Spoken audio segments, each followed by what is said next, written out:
We already saw the GAC Emkoo in the mid-trim GE, and we noted how amazing that car is.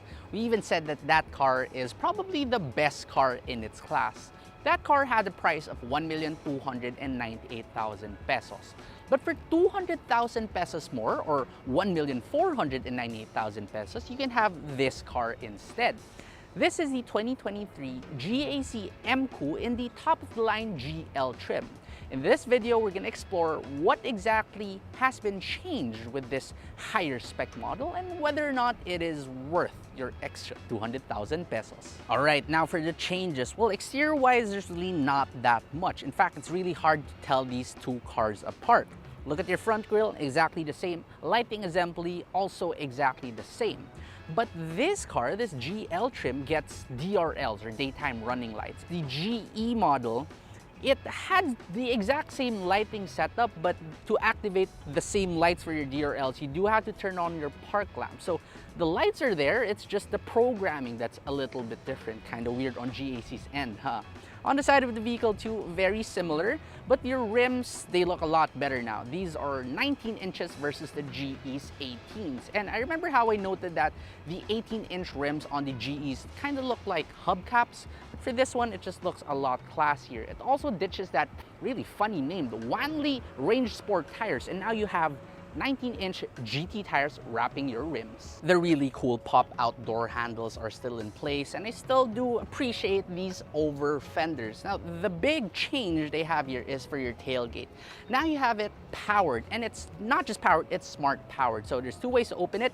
You can either kick under there, under your bumper, or you can just stand beside it with the key inside your pocket, and it'll automatically open up just like that. Very convenient if you have a lot of items with you. In here, space is still pretty big, of course, and you can still fold down your seat 60/40. Nothing's changed right here. Open up this false floor, and you still also do get your space saver spare tire. Powertrain-wise, well, surprise, surprise, it is also exactly the same. You still have this 1.5-liter turbocharged gasoline engine, making a very healthy 180 horsepower and 270 Newton-meters of torque, paired to a 7-speed dual-clutch transmission. This is the wet type, by the way. In the city, you can do 5.9 kilometers per liter, and this is with super heavy EDSA rush hour traffic, and 12.1 kilometers per liter on the highway. This also retains that same mega wave power thing, which is an air-to-water intercooler that makes this drive absolutely fantastic. You'll see that later on in the driving segment. Moving inside the cabin now, we check the door first. Sounds pretty good. And before we proceed, just in case you haven't seen the Emkoo GE review video, just click up here. Anyway, the interior of this car, well, at first glance, it looks very similar to the Emkoo GE, and that's because, well, it is. So almost everything is the same here. Your dashboard still gets that soft touch materials. The side panel of the door also gets soft touch materials.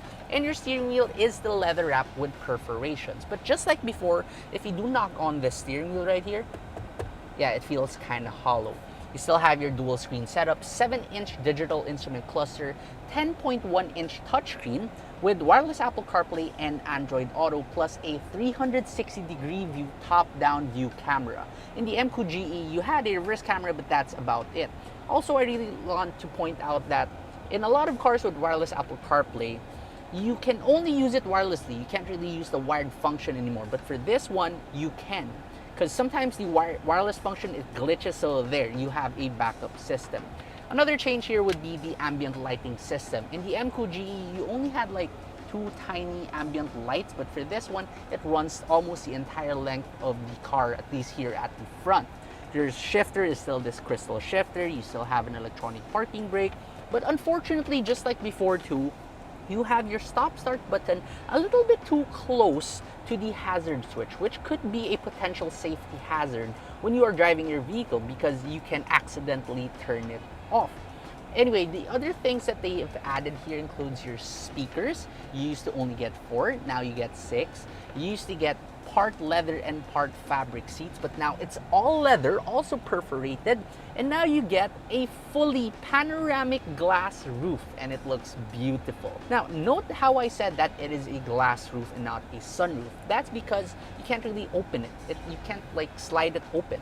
Well, that is a bummer. The upside to that is that you don't have that weird divider down the middle that kind of just ruins the look in every single car with a panoramic sunroof. Moving on, the rest of the interior, you get lots of cubby spaces here. So 1 cup holder, 2 cup holders, and even a jug holder on the side. And you still have this place to put your phone, which I expected that they would have added a wireless charging pad, but unfortunately, they did not. Here on the side too, there's an additional button now. It's the same button that you would usually press to lock your rear windows, but for this one, it's an electronic child lock. That's the first time I've seen that in any car. Now we move on to the rear and we also check the door. Not bad at all, sounds pretty good. And this is the area that really impressed me with the Emkoo GE, and obviously it's exactly the same right now. So space is just crazy good in this car. Legroom is good, headroom is good. Despite having this additional panoramic glass roof, which slightly eats into headroom, it still is pretty good overall. You're not gonna have any complaints right here. You also still maintain your 2 air vents, your 1 USB port, but just like the Emkoo GE, you still don't get a center armrest, which I really don't understand. Why can't they just add that for extra comfort back here? Now, just like the front seats, it's no longer part leather and part fabric. This is now all fully leather, also with perforations, and seating 3 people is still absolutely doable because the car does feel wide and your floor is completely flat. So now we drive the GAC Emkoo GL, and honestly, before I drove this, I thought that it's gonna ride a little bit worse compared to the GE because you have larger rims, right? You get 19s versus 18s, but surprisingly, it rides pretty similarly. I think the reason for that is that despite them going 1 inch higher in terms of size of the rim, they gave you those much better set of tires, those GT tires versus your Wanli Range Sport tires. I can never stop laughing about the name of the tires you get with the GE. Anyway, the rest of the driving experience, it is pretty similar. You still have tons of power on tap. Because you have that mega wave power thing on top of your engine, you get so much power both low down in the RPM range and even in the top end. You just never run out of power with the GAC Emkoo. It truly does feel like you're driving a GAC Empow, but with much more practicality and ground clearance, so it really is the best of both worlds. This truly is one of the most engaging cars to drive in its class. Now, one issue I have with this GL trim is the panoramic glass roof. I've noted this in the past when I first drove this car that it does let in a little bit extra wind noise compared to the GE, which doesn't have it.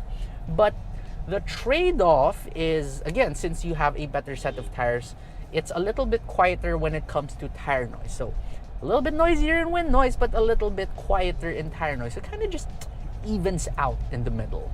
The handling too, since you have slightly larger rims, on paper it should be improved by a little bit, but maybe I just haven't driven this fast enough over bends and corners that I don't really feel it. For your everyday trips, I don't think it would really make a big difference anyways. But now I want to talk about that one thing that I really hated with the Emkoo GE, which I thought they would improve with the GL, and that is the lack of paddle shifters. Again, I honestly don't care if a car doesn't have paddle shifters.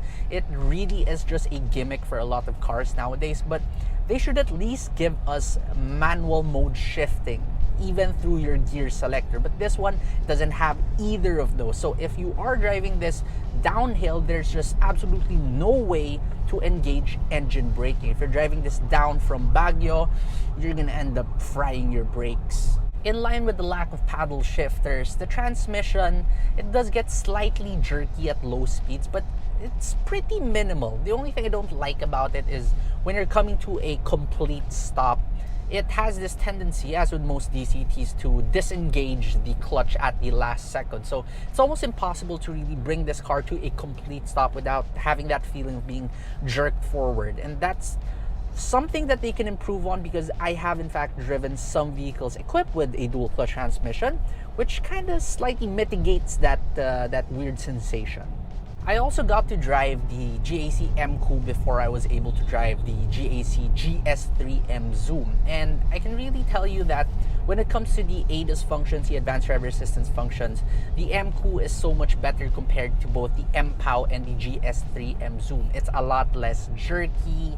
It can read the road markings a lot better. So if you're looking for a long distance cruiser and you want to be able to use your lane departure warning, your lane keep assist, and your adaptive cruise control much more efficiently, definitely do go for the Emkoo among those three vehicles. So are the changes made with the GL trim worth paying 200,000 pesos more compared to the GE?